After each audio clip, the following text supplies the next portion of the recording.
guys. Guys, mag-sunscreen muna kami ng Hikari sunscreen. So, gagamitin niya guys yung Ultra Fresh. Sa akin guys yung tinted gusto ko. Nabuksan ko na to, nilagay ko lang siya ulit sa box. Ayan guys.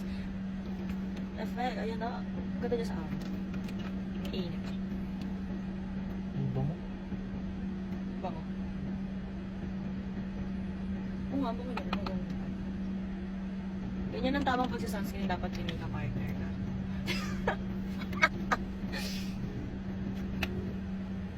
Naparami ba ilagay ko? Ay!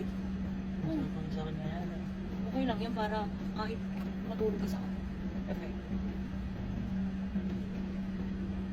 Sobrang dami kong nilagay. Pero okay lang. Yan, di ba? Wala na, na-blend na.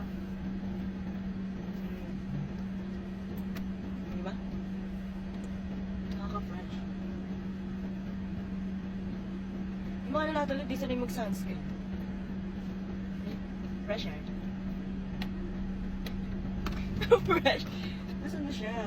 Ultra Fresh and Tinted Sunscreen ni Hikari, guys. Mag-get na kayo nito, nag-uubusan na lalo na summer season. Sobrang init, kailangan nyo ng sunscreen Yes, talaga. protection sa balat guys. Yes, at hindi siya malagkit. Oo guys, Malagkit hindi feeling. ito.